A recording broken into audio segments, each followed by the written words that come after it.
The chalk dust settled on the sleeve of Jason Wren's tweed jacket as he stared out at the sea of vacant expressions in the lecture hall.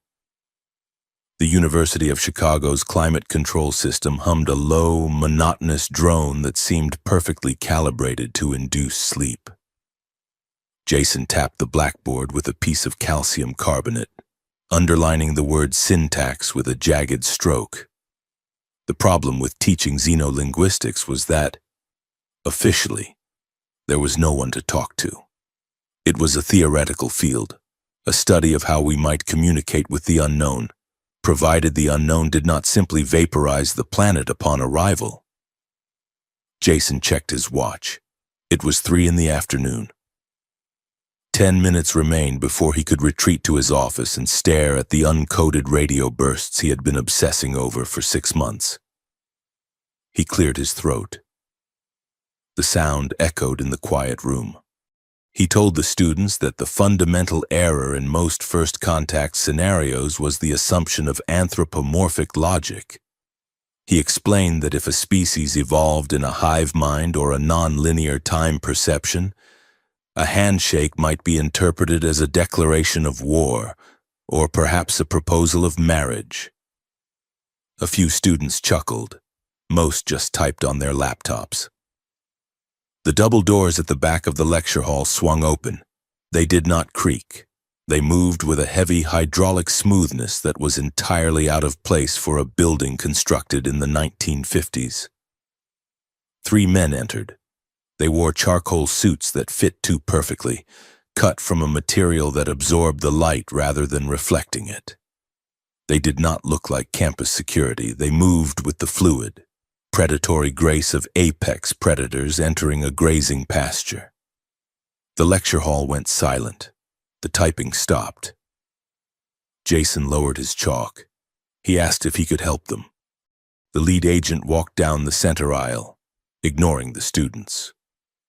He stopped at the base of the podium and flashed a badge that bore no government seal, only a geometric silver sigil that hurt Jason's eyes if he looked at it too long. The man stated Jason's full name and social security number in a voice devoid of inflection. He said Jason was to come with them immediately. Jason tried to play it off. He asked if this was about his parking tickets because he had sworn the meter was broken. The agent did not smile. He stepped onto the stage, grabbed Jason's upper arm with a grip like a hydraulic clamp, and marched him toward the exit. Jason glanced back at his students. He told them class was dismissed early. The transition from the academic world to the impossible happened in a blur of motion and sensory deprivation. They shoved him into the back of a black sedan that smelled of ozone and new leather. A hood went over his head, not made of burlap, but of a silk-like synthetic that blocked all light and sound.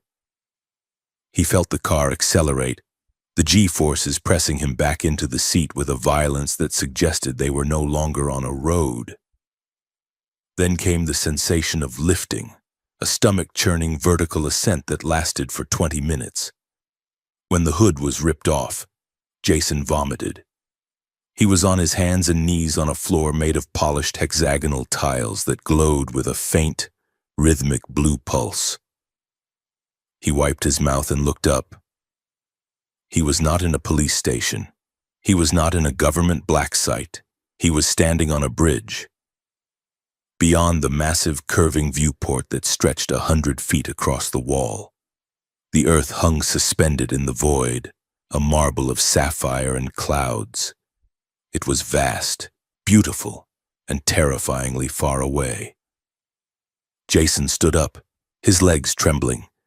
He realized he was orbiting his own planet. A man stood by the viewport. He was tall, with skin the color of burnished copper and eyes that were entirely violet, lacking any whites. He wore a high-collared uniform of midnight blue. This was Ambassador Kale of the Galactic Concord. Kale turned to Jason. He spoke English, but the vowels were too round, the consonants too sharp. He welcomed Jason to the Aegis, a cloaked observation vessel. He explained that Earth had been under protection and surveillance for 3 centuries. He told Jason that the universe was crowded, noisy, and currently at war. Jason leaned against a console, trying to process the reality that his entire career had just been validated in the most terrifying way possible. He asked why he was there. He was just a teacher. He theorized about syntax. He did not save planets. Kyle tapped a holographic interface. A stream of data scrolled through the air. He explained that they had intercepted transmissions from the Thalzar Dominion, an expansionist empire that viewed humanity as little more than a resource to be harvested. The Thalzar had stolen a weapon, a sentient artificial intelligence known as the Shaper. It was capable of rewriting local physics, effectively editing reality like a line of bad code. The Concord believed the storage drive for this AI had been smuggled to Earth and hidden inside a biological host. Jason asked what that had to do with him. Cale swiped the hologram away. He said the activation sequence for the Shaper was linguistic in nature, based on a precursor dialect that Jason had unknowingly partially decoded in his published thesis on theoretical proto-languages. But more importantly, Jason was not there to lead. He was there to serve. The heavy blast doors at the far end of the bridge hissed open. The temperature in the room seemed to drop 10 degrees instantly. Princess Avra of the Virelian matriarchy entered. She was breathtaking, in the way a thunderstorm or a collapsing star was breathtaking. She stood nearly 6.5 feet tall, her frame powerful and lithe, encased in ceremonial armor that looked less like metal and more like hardened obsidian glass. The armor contoured to her body, accentuating the deadly curve of muscle, etched with glowing crimson filigree that pulsed in time with her heartbeat. A cape of woven kinetic mesh flowed from her shoulders, shifting color from blood red to void black as she moved. Her skin was a pale alabaster violet. Her hair was a cascade of silver braids, woven with small, sharp blades that chimed softly as she walked. But it was her eyes that froze Jason in place. They were gold, predatory, and utterly devoid of warmth. She did not walk. She stalked. Every movement was calculated, efficient, and radiating a terrifying amount of control. She stopped 5 paces from Jason and looked him up and down as if he were a piece of discounted furniture she was considering buying for a guest room she rarely used. Cale introduced her as High Princess Avra, the blade of the Virelian throne. Avra did not look at Cale. She kept her golden gaze fixed on Jason. She spoke, her voice a rich, smoky contralto that vibrated in Jason's chest. She asked if this was the Terran expert. She sounded unimpressed. Jason straightened his jacket, trying to salvage some dignity. He said his name was Dr. Jason Wren, and he had tenure. Avra stepped closer. The scent of ozone and exotic spices washed over him. She loomed over him, her presence a physical weight. She told him that titles meant nothing to her. She said that in her world, males were judged by their utility and their obedience. She reached out, her gauntleted fingers tipped with claws, and tilted his chin up, forcing him to look her in the eye. She observed that his heart rate was elevated and his pupils were dilated. She asked if he was afraid. Jason swallowed hard. He used his sarcasm as a shield. He said he was just admiring the craftsmanship of her armor and wondering if it came in a men's medium. Avra's eyes narrowed. The air in the room grew heavy. She released his chin with a shove that was almost gentle but firm enough to make him stumble back a step. She told Cale that Jason was undisciplined and soft, but he would have to do it. Cale cleared his throat, clearly uncomfortable with the tension radiating from the princess. He outlined the mission. The Shaper AI was believed to be hidden in the neural cortex of Dr. Eris Thorne, a human scientist who had vanished 2 weeks ago. Intelligence placed Thorne at the Global Tech Summit in Geneva, Switzerland, a gathering of Earth's wealthiest and most corrupt corporate brokers. The Thalzar agents were already there hunting him. The plan was simple. Avra and Jason would infiltrate the summit. They would locate Thorne, extract him, and retrieve the AI before reality started unspooling. Jason frowned. He pointed out that Avra was 7 feet of violet alien warrior. She was not exactly going to blend in at a Swiss cocktail party. Avra tapped a device on her wrist. A shimmer of holographic light washed over her. The obsidian armor faded, replaced by the image of a stunning, statuesque human woman in a high-collared, backless evening gown of midnight blue. Her violet skin shifted to a pale olive tone, her golden eyes softening to a human hazel. The illusion was perfect, but the predatory stance remained. She told Jason that the Concorde's holographic masking technology was flawless. She would pose as Lady Vespera, a reclusive venture capitalist from the orbital colonies. Jason would be her consort. Jason asked what a consort was supposed to do. Avra smiled. It was not a nice smile. It was the smile of a wolf looking at a limping deer. She said a consort's duty was to look pretty, stand where he was told, and speak only when granted permission. She stepped into his personal space again, the holographic gown shimmering. She leaned down, her lips inches from his ear. She whispered that if he compromised the mission with his Terran clumsiness, she would not need the Thalzar to kill him. She would do it herself, and she would take her time. Jason felt a shiver race down his spine that had very little to do with fear and everything to do with the confusing electric charge that seemed to arc between them. He managed to nod. The shuttle ride down to Earth was silent. Avra sat across from Jason, the holographic disguise deactivated to conserve power. She sharpened a long, serrated dagger with a whetstone, the rhythmic shh, shh, shh sound filling the cabin. Jason tried to look anywhere else, but his eyes kept drifting back to her. She was terrifying. She was undoubtedly the most dangerous thing he had ever encountered, and he could not look away. They landed in a private hangar in Geneva. The sun was setting over the Alps, painting the snow-capped peaks in hues of orange and purple. A concierge bot, provided by the Concorde's front company, waited with a garment bag for Jason. He changed in the hangar's restroom. The tuxedo was bespoke, tailored to fit him perfectly. He adjusted the bow tie in the mirror, staring at his own reflection. He looked like a spy. He felt like a fraud. When he emerged, Avra was waiting. She had reactivated the disguise.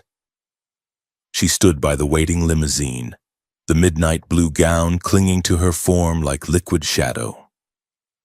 The slit in the skirt went up to her hip, revealing a leg that could likely crush a concrete block. She wore heels that made her even taller, towering over Jason by a good 4 inches. She beckoned him over with a single finger. She inspected him, adjusting his lapel with a rough jerk. She told him he cleaned up adequately. She reminded him of the rules. He was to walk 2 paces behind her at all times. He was to pour her drinks. He was not to make eye contact with other alphas unless she signaled. This was Varelian court etiquette, and they were playing by her rules. Jason asked if she wanted him to bark too. Avra's eyes flashed. She told him not to tempt her. The Global Tech Summit was held in a sprawling glass and steel complex overlooking Lake Geneva. The air inside smelled of expensive perfume, champagne, and money. Drones floated overhead, filming the event for private feeds. Holographic displays showcased the latest in quantum computing and neural uplifting. Jason felt entirely out of his element.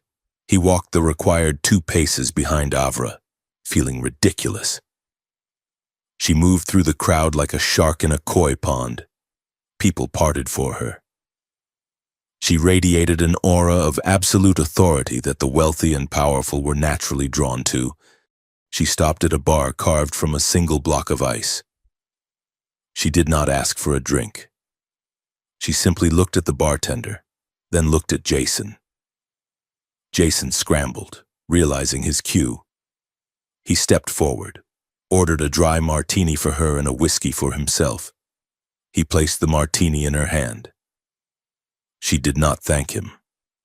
She took a sip, her eyes scanning the room, analyzing threats, calculating angles of attack. She murmured, barely moving her lips, that there were 3 Thalzar agents in the room. She pointed out a man by the balcony with a stiff posture, and a woman near the orchestra whose hands never moved far from her clutch purse. Jason tried to look. He squinted. He said they looked like normal venture capitalists to him. Avra took a sip of her drink. She told him that was because he looked with his eyes, not his instincts. She commanded him to circulate. She wanted him to go to the lower level and listen. She said his linguistic ears were his only asset, so he should use them. If he heard anyone speaking a dialect with glottal stops and rhythmic clicking, he was to alert her immediately. Jason hesitated. He did not want to leave her side. He felt safe in her shadow, despite the threats. He asked what she would be doing.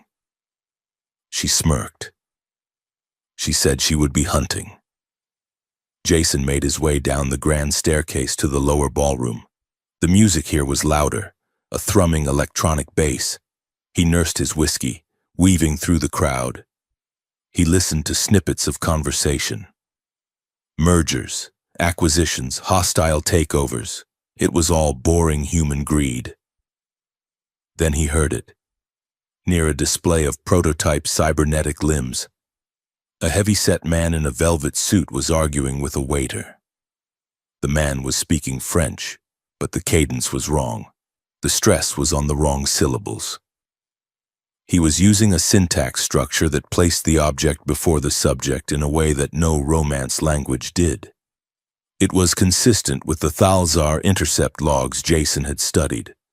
Jason moved closer. He needed to hear more. He leaned in, pretending to inspect a robotic arm. The heavy-set man turned, his eyes narrowing. He switched to English. He asked Jason if he could help him. Jason froze. He had been caught staring. His mind raced for a cover. He fell back on his academic persona. He smiled charmingly and said he was just admiring the man's accent. He asked if he was from the Catalan region. Perhaps. The man's expression darkened. He took a step toward Jason. He asked who Jason worked for. Panic flared in Jason's chest. He looked for Avra, but she was nowhere to be seen. He tried to backpedal. He said he was just a tourist. The man reached into his jacket. Suddenly, a hand clamped onto Jason's shoulder. It was heavy, firm, and familiar. Avra's voice cut through the noise like a whip crack. She asked the man if her consort was bothering him. She stood there, looming, her golden hazel eyes blazing with a mixture of fury and performance. She did not look at Jason. She looked at the man. The man hesitated. He saw the way she stood. He sensed the predator beneath the hologram. He withdrew his hand from his jacket. He apologized, muttered something about a misunderstanding, and hurried away into the crowd. Jason let out a breath he didn't know he was holding. He turned to Avra, a grin forming on his face. He started to say that he had found one, and that he had handled it pretty well. Avra did not smile. She grabbed his wrist, her grip bruising, and she did not speak. She dragged him, not gently, through the crowd, towards a service corridor hidden behind a velvet curtain. She threw him into the hallway. The music faded to a dull throb behind the heavy doors. The corridor was concrete, cold, and lit by harsh fluorescent strips. Jason stumbled, catching his balance. He asked what the hell that was for. Avra advanced on him. The holographic guise flickered for a second, revealing the obsidian armor beneath, before stabilizing. She backed him up until his back hit the concrete wall. She slammed her hands against the wall on either side of his head, trapping him. She was breathing hard, her nostrils flaring. She was terrifyingly close. He could smell the exotic spice of her skin and the cold scent of the ozone from her hidden armor. She hissed that he was a fool. She said he had engaged the enemy without backup. He had exposed himself. He had broken protocol. Jason looked up at her. Her face was inches from his. He could see the golden flecks in her hazel eyes. He felt a sudden, irrational surge of adrenaline that was not fear. It was hot. He argued back, his voice shaking slightly. He said he was getting information. He said he was doing his job. Avra leaned in, her knee pressing between his legs, pinning him against the wall. The contact was electric. It was a dominance display, a Varelian warning. But on Earth, in a tuxedo and a gown, it felt like something else entirely. She lowered her voice to a dangerous whisper. She told him that his job was to obey. She said he did not understand the stakes. The Thalzar would not just kill him, they would peel his mind apart layer by layer. She said she was responsible for him, and she did not tolerate failure in her assets. Jason stared at her. He was pinned, helpless, and completely at her mercy. His heart hammered against his ribs. He realized with a jolt of clarity that he did not want her to let go. He whispered that he thought she was just worried about him. Avra paused. Her eyes searched his face, then for a second the mask slipped. The cold warrior faltered, replaced by something curious, something intense. She looked at his lips, then back up to his eyes. The air between them crackled with unspent energy. She pulled back slowly, the friction of her body against his leaving a phantom heat. She straightened her gown, regaining her composure. She told him to fix his tie. She said they had work to do, and if he stepped out of line again, she would put a collar on him. She turned and walked back toward the door, her hips swaying in the midnight blue gown. Jason stood there for a moment, leaning against the cold concrete. He reached up and adjusted his bow tie. His hands were shaking. He took a deep breath, exhaled slowly, and followed her back into the party. He had a feeling the night was going to get a lot more dangerous, and he was terrified to find that he was looking forward to it. The wind howling through the peaks of the Swiss Alps sounded less like air moving over stone and more like the mournful cry of something dying. Jason Wren pulled his thermal coat tighter around his throat, his breath pluming in white clouds before him. The elegant tuxedo from the Geneva summit was gone, replaced by tactical winter gear that felt stiff and foreign on his limbs. 10 feet ahead, Princess Avera moved through the knee-deep snow with an ease that defied physics. Her ceremonial armor was gone, replaced by a sleek matte gray bodysuit woven from impact-resistant fibers, covered by a heavy fur-lined cloak. She did not trudge. She glided, leaving barely a footprint in the powder. They had tracked the signal from the heavy-set man at the party, a Thalzar courier named Kroll, to a remote geological survey station nestled in a crag of rock that looked like a jagged tooth biting into the sky. It was supposed to be abandoned. The heat signature bleeding from the ventilation shafts suggested otherwise. Avra raised a fist. Jason stopped instantly. He was learning. She motioned for him to stay low. They crept toward a rusted service airlock half buried in ice. Avra placed her palm against the locking mechanism. Her gauntlet glowed with a soft violet light, interfacing with the ancient keypad. With a groan of stressed metal, the door hissed open. The air inside smelled of stale coffee, ozone, and something metallic that tasted like blood on the back of Jason's tongue. They descended a spiral staircase into the mountain's gut. The facility was vast, a hollowed-out cathedral of concrete and steel that had been repurposed. The walls were lined with server banks that hummed with an aggressive, throbbing rhythm. In the center of the main chamber, a device pulsed. It was a monolith of black stone, etched with glowing red veins, suspended in a magnetic field. Thalzar technology. Jason felt a pull in his chest, a physical resonance. The symbols etched into the stone were not just decoration, they were a language. He stepped forward, entranced. Avra grabbed his shoulder, pulling him behind a stack of crates just as a patrol of 2 guards turned the corner. They were human mercenaries by the look of their mismatched gear, but they carried plasma rifles that were definitely illegal in this solar system. Avra moved before Jason could blink. She was a blur of gray and violet.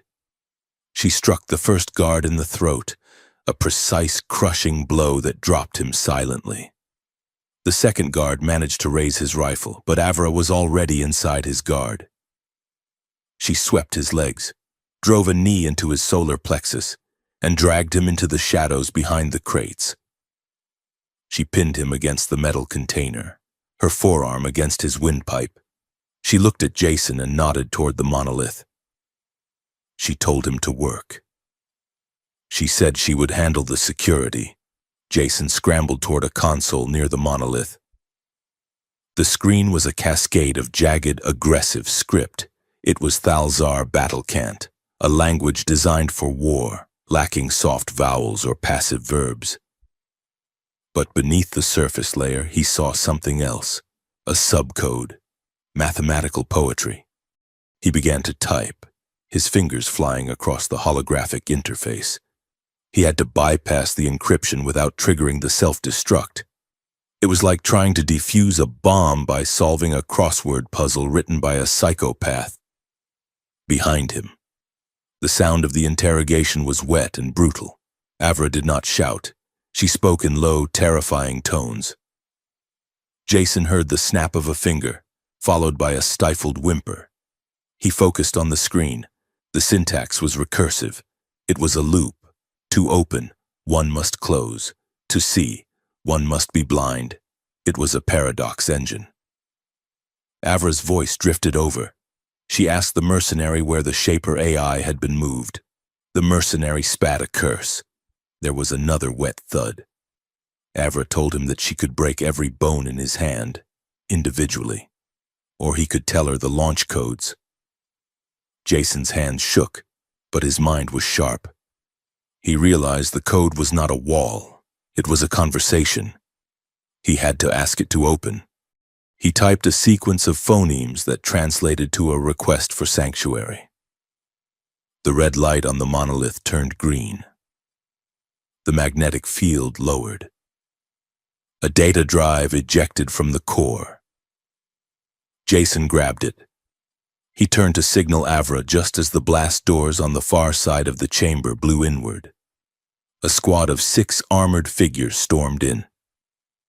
These were not human mercenaries. They were Thalzar shock troopers, massive reptilian humanoids encased in power armor. Their weapons whined as they charged. Avra threw the unconscious mercenary at the first trooper, knocking him off balance, and dove behind a concrete pillar. Plasma fire chewed up the floor where she had been standing a second before. She was pinned. Jason was exposed. He was 20 feet away, crouching behind the console. He had the drive, but Avra was taking heavy fire. She popped out to return fire with a compact energy pistol, but the troopers were advancing, their shields absorbing her shots. She was outgunned. Jason looked at the console. He looked at the monolith. The paradox engine was still active.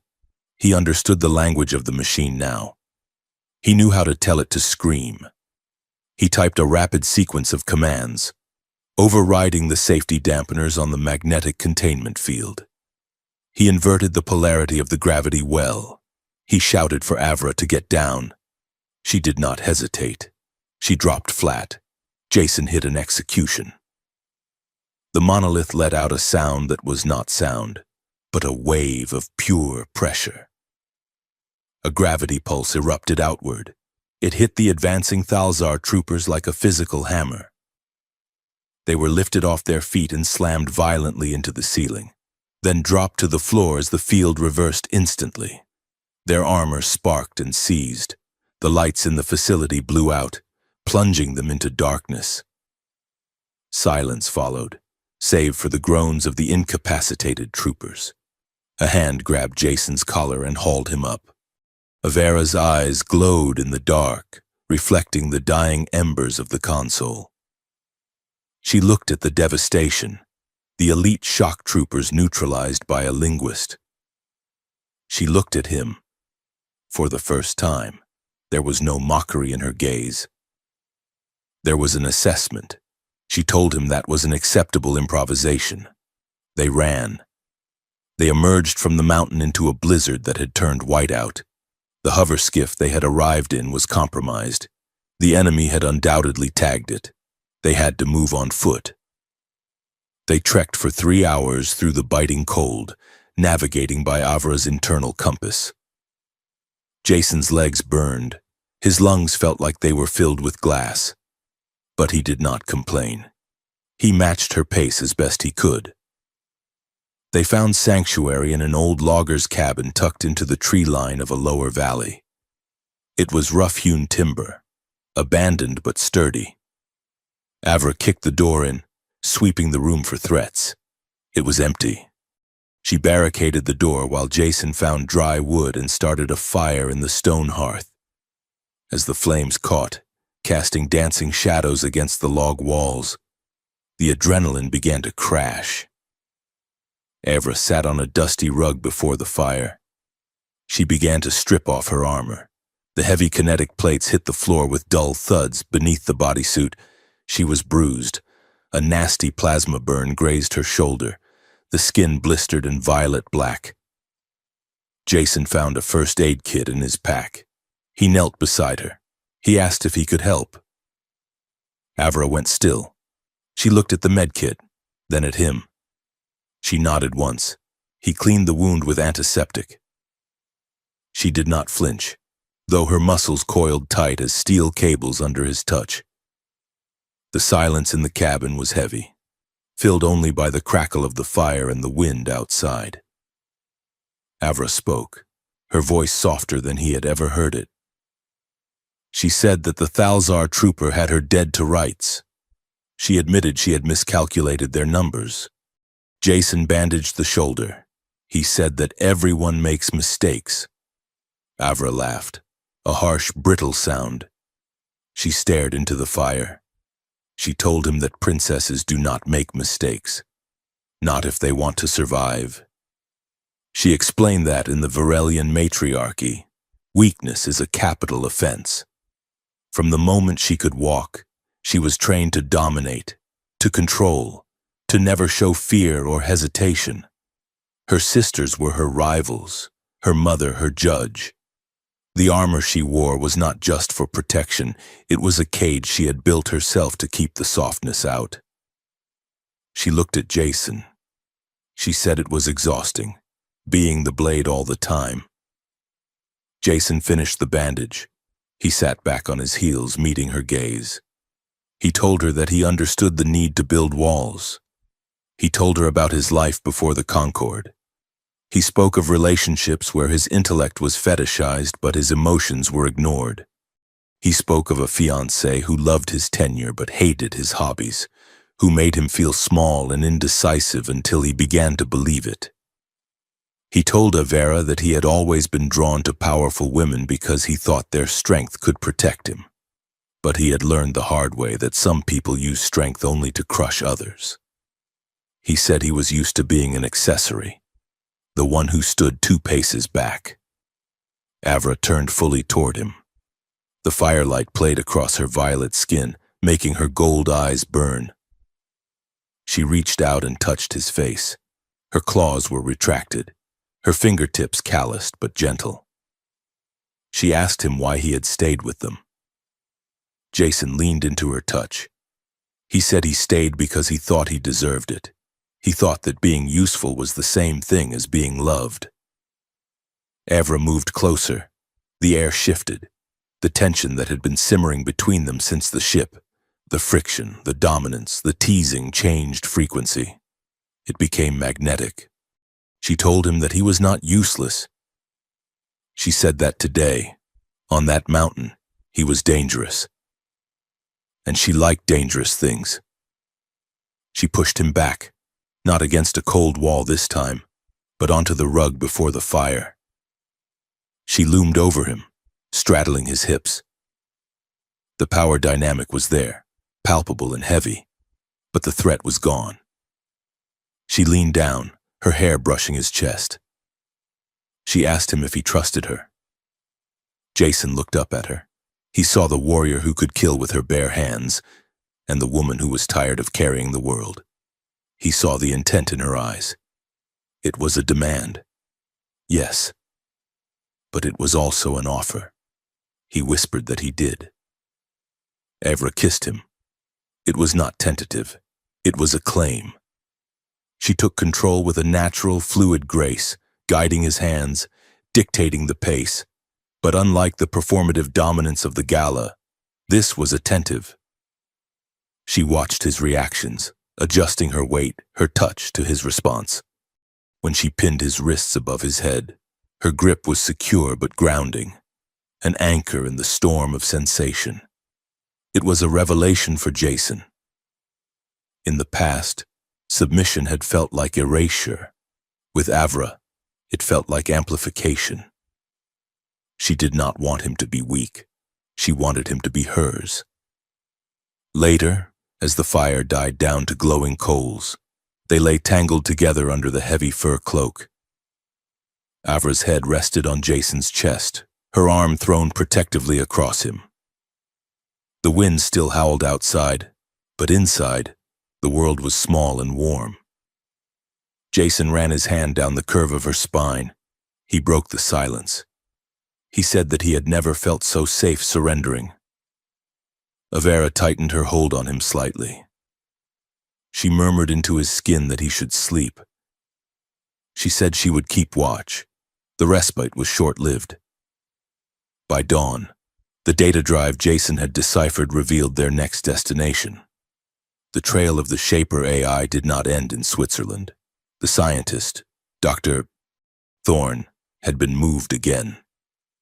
The coordinates pointed to the southern hemisphere, to the Amazon basin, specifically to a private launch facility operated by OmniCorp, an Earth megacorporation that had been quietly selling out humanity for a profit. They stole a Concorde emergency extraction craft from a hidden cache in the foothills and flew suborbital. The transition from the freezing purity of the Alps to the suffocating density of the Amazon was jarring. They set down 10 miles from the facility, hiking through the jungle to avoid radar detection. The heat was a physical weight, pressing down with 100% humidity. Insects the size of Jason's fist buzzed in the canopy. The air smelled of rotting vegetation and wet earth. Avra was in her element again. She moved through the undergrowth with a machete she had pulled from the craft's survival kit, hacking a path with efficient strokes. She had donned a light tactical vest over her bodysuit, her arms bare and slick with perspiration. They reached the perimeter of the OmniCorp spaceport at dusk. It was a scar on the jungle, a massive complex of concrete launch pads and hangars carved out of the green hell. Floodlights swept the clear-cut zone. They were meeting a contact, a Concord official named Director Kincaid, who was supposed to provide them with access codes to the main hangar. The meeting point was a rusted drainage outflow pipe near the river's edge. Kincaid was waiting. He was a nervous, wiry man in a sweat-stained linen suit, wiping his forehead with a handkerchief. Avra approached him cautiously, Jason at her flank. She asked if he had the codes. Kincaid nodded, his eyes darting around the jungle. He handed Avra a data pad. He said it was all there. He told them the scientist was being prepped for transport on the midnight shuttle. Avra glanced at the pad, her brow furrowed. She said this code was obsolete. It was a low-level maintenance clearance. Kincaid stepped back. He said it was the best he could do. Then Jason heard it, the snap of a twig, the whine of a charging capacitor. He shouted a warning, but it was too late. Floodlights blinded them from the tree line. Red laser sights dotted Avra's chest. Kincaid raised his hands, backing away toward the river. He apologized. He said Omnicorp paid better than the Concorde. He said they promised him a ticket off-world before the invasion started. Avra did not waste words on the traitor. She moved. A volley of stun rounds and kinetic slugs tore through the air. Avra grabbed Jason by his vest and threw him into the cover of the concrete pipe. She stood in the opening, a shield between him and the kill zone. She drew her blade, a collapsible Varelian saber that hummed with lethal energy. She deflected a kinetic slug with a spark of light, then charged. She was a whirlwind. She closed the distance to the nearest squad of Omnicorp security in seconds. She did not kill if she could avoid it. These were humans, not Thalzar, but she broke them. She shattered rifles with the flat of her blade, kicked kneecaps out of alignment, and used their own momentum to toss them into the river. But there were too many of them. A heavy transport skiff rose over the tree line, its Gatling cannon spinning up. Avra looked back at Jason. She was bleeding from a graze on her cheek. Her eyes were wild, fierce. She shouted for him to run. She commanded him to go deeper into the pipe. Jason hesitated. He wanted to help, but he knew he had no weapon, no armor. He would only be a liability. He scrambled back into the darkness of the drainage pipe. Avra let out a roar, a terrifying primal sound that echoed over the jungle. She slammed her hand onto a control panel on the pipe's exterior, blowing the manual release seals. A torrent of pressurized sludge and water erupted from the facility above, flooding the channel. She dove in after Jason, grabbing his collar as the water hit them. The current was violent, sweeping them away from the ambush, down deeper into the underground network of the spaceport. She held onto him with a grip of iron. The water churned and roared, dragging them down into the dark. Jason couldn't breathe, couldn't see. He flailed, panic setting in. Then he felt her hand on the back of his neck. She pulled him close, her forehead against his. Even in the chaotic, drowning darkness, she was the anchor. She kicked hard, navigating the deluge, dragging him toward a maintenance ladder she had spotted in the gloom. They broke the surface in a subterranean cistern, gasping for air. Avra hauled him up onto a metal grating. They collapsed, soaked and shivering in the humid dark. Jason coughed up river water. He looked at Avra. She was already standing, wiping slime from her blade, her chest heaving. She looked down at him. She offered him a hand. She said the traitor would pay for that. But first, they had a scientist to steal. Jason took her hand. He stood up, his legs shaky but his resolve hardening. He squeezed her fingers. He said he was right behind her. Avra squeezed back, a brief, fierce pressure. Then she turned and led him into the belly of the beast. The stolen transport ship, a clunky atmospheric hauler liberated from the Omnicorp launch pad, was not designed for deep space evasion. It shuddered violently as it exited the hyperspace lane, smoke billowing from the starboard thruster array. Jason Wren gripped the co-pilot's yoke, his knuckles white. He shouted that the stabilizer was gone. Avra fought the controls, her muscles corded with effort. She yelled back that she knew.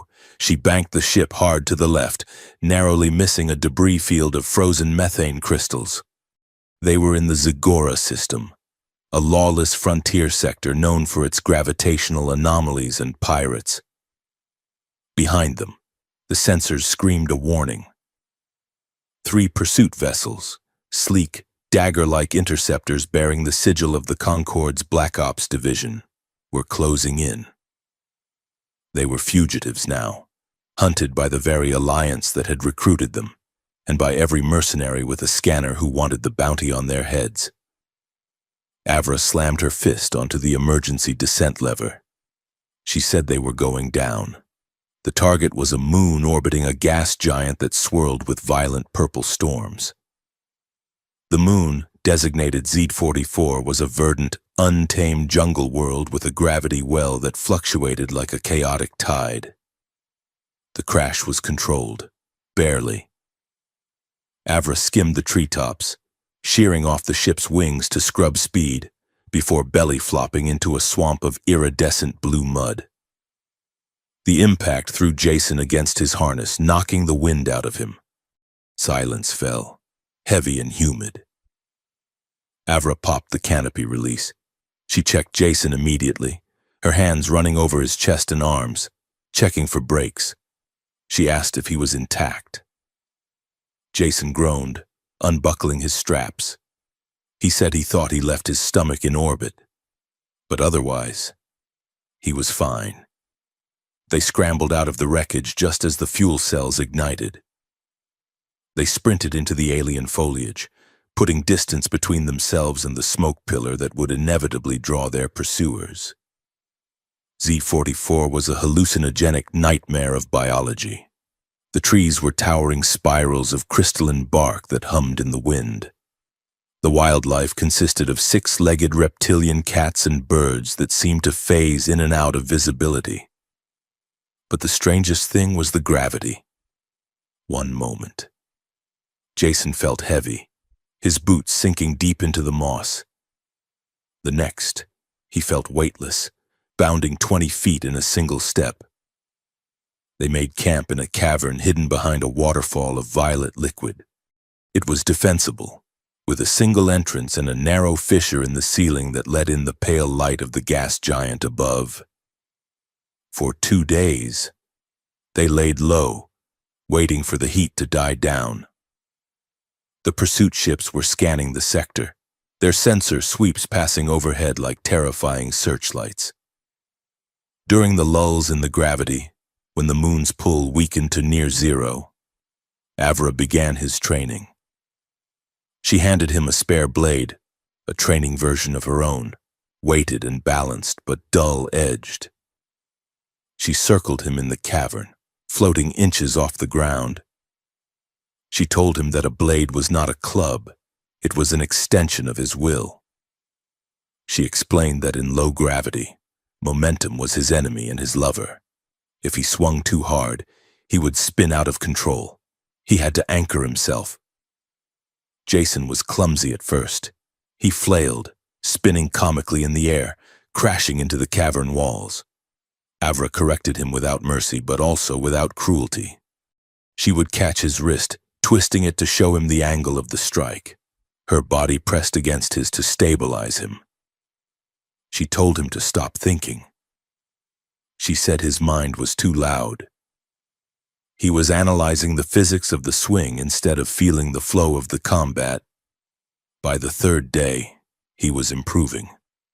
He managed to parry her strike, using the recoil to push himself off a stalactite and land behind her. Blade pressed to her kidneys. Avra froze.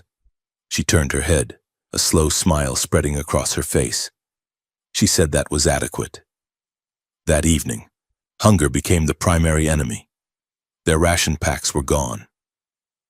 Jason, feeling confident from his training, volunteered to hunt. He returned an hour later, covered in slime, holding a writhing, tentacled creature that looked like a cross between a lobster and a bagpipe. He tried to roast it over a fire made of dried fungus. The smell was indescribable, somewhere between burning rubber and rotten fruit. Avera sat on a rock, sharpening her blade, watching him with amused fascination. She asked if he intended to eat that, or if he was just trying to offend the local spirits. Jason poked the creature with a stick. It let out a high-pitched squeal. He said it was protein. He took a bite. He immediately spat it out, gagging. It tasted like battery acid. Avra laughed. It was a genuine sound, deep and throaty. She stood up, walked over to him, and kicked the roasting spit into the fire. She pulled a nutrient bar from a hidden pouch in her belt, one she had been saving. She broke it in half and handed him a piece. She told him he was a terrible hunter. She said he would starve in a grocery store without a map. Jason wiped his mouth, accepting the bar. He said he was a linguist, not a survivalist. He asked if she was going to punish him for his failure. Avra paused. She looked at him, the firelight dancing in her golden eyes. The playful teasing shifted, becoming heavier, more charged. She stepped closer, crowding his personal space. She murmured that punishment could be arranged. She asked what he had in mind. Jason held her gaze, his heart hammering. The intimacy of the last few days, the training, the shared danger, the quiet moments in the dark, had stripped away his defenses. He said he trusted her judgment. She reached out, tracing the line of his jaw with a clawed finger. She did not punish him. She kissed him. Slow and deep, a promise of things to come when they weren't being hunted by half the galaxy. The moment was shattered by a proximity alarm on Avra's wrist comm. A Concord bounty hunter had found them. They scrambled to the cavern entrance. A single figure stood in the clearing below the waterfall. It was a mechanoid, a towering construct of chrome and hydraulics, wielding a heavy plasma cannon. It was a hunter-killer unit, programmed to terminate, not negotiate. Avera pulled Jason back into the shadows. She whispered that she needed time to flank it. Its shields were too strong for a frontal assault. She needed a distraction. Jason looked at her. He nodded. He said he could be a distraction. He stepped out of the cavern, hands raised. He walked to the edge of the waterfall, shouting at the machine. He used the universal greeting of the Galactic Concord, then switched to a rapid-fire stream of high-level bureaucratic code. He claimed to be a Level 5 diplomat with override authority. He shouted that the hunter's targeting parameters were in violation of subsection 9, paragraph 4 of the Geneva Betelgeuse Treaty. He threatened to have the unit decommissioned and turned into a toaster if it fired. The mechanoid paused, its logic processors whirred, trying to verify the citation. The bureaucratic language was complex, full of contradictions and loops, Jason's specialty. He kept talking, weaving a web of nonsense and legal threats, buying seconds. The machine's cannon lowered slightly as it queried the central database. It was enough. Avra dropped from the ceiling of the cavern above the machine. She fell silently, the low gravity allowing her to descend like a spider. She landed on the mechanoid's shoulders. She drove her energy blade straight down into the unit's central processor at the base of its neck. The machine spasmed, firing a wild shot into the trees and then collapsed in a heap of sparking metal. Avra leaped off the wreckage. She grabbed Jason's arm. She said that was impressive lying. She said they had to go. The shot would draw more. They raided the hunter's landing skiff, a small, fast star skimmer parked a mile away. It was a tight fit for two, the cockpit designed for a single pilot. Jason sat in the gunner's seat, his knees bumping against Avra's as she piloted them out of the atmosphere. The AI fragment they had retrieved from the Amazon facility was pulsing in Jason's pocket. It was pulling them, a magnetic tug in his mind. It pointed toward the edge of the system, toward the accretion disk of a black hole. They found the station drifting in the gravity well of the singularity. It was an ancient structure, older than the Concorde, older than the Thalzar. It was a spire, a relic of the precursors. As they docked, the laws of physics began to soften. The airlock cycled, but the sound was wrong. It sounded like a choir singing backward. Inside, the station was a labyrinth of shifting geometry. Corridors turned back on themselves. Doors opened into rooms that were upside down. Time seemed to loop. Jason saw a vision of himself walking down a hallway 5 minutes before he actually did it. They floated through the zero-gravity central atrium. The silence here was profound. It was the silence of a cathedral at the end of the world. Avra held Jason's hand. Her grip was tight, her glove removed. Her skin felt cool against his. She was afraid. He could feel it, not a trembling fear, but a deep, existential dread. The Varelians worshipped order, hierarchy, structure. This place was chaotic incarnate. She whispered that this was wrong. She said it felt like a tomb for logic. Jason squeezed her hand. He said it was not chaos. It was just a language they hadn't learned yet. They stopped in the center of the atrium, drifting in the void. The black hole swirled outside the massive viewports, a terrifying eye of God. In the face of such overwhelming scale, the chase, the war, the politics, it all felt insignificant. There were only the two of them suspended in the dark. Avra turned to him. She wrapped her legs around his waist to anchor them together. She pulled him close. The movement was slow, underwater-like. She looked at him with an intensity that burned. She said that if they died here, she wanted him to know something. She said she had never met a human worth the air they breathed until him.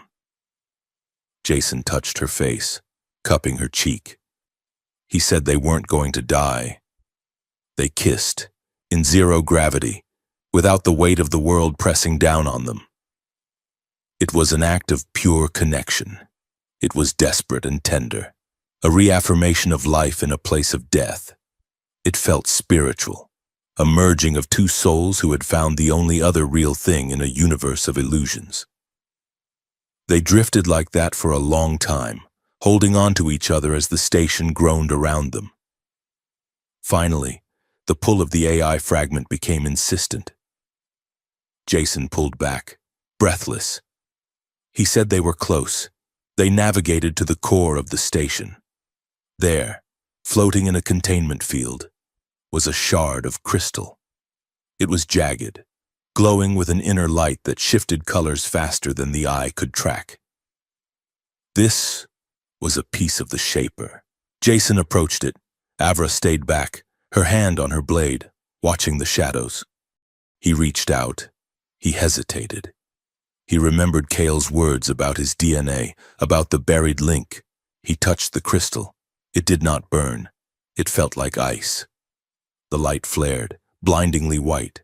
A shockwave of energy blasted through the room. Not physical, but mental. Jason gasped as his mind was flooded. He saw stars being born. He saw civilizations rise and fall in the blink of an eye. He saw a double helix of DNA that looked like his own, but woven with code. The crystal dissolved, flowing into his skin like liquid mercury. He fell back, drifting in the air. Avra caught him.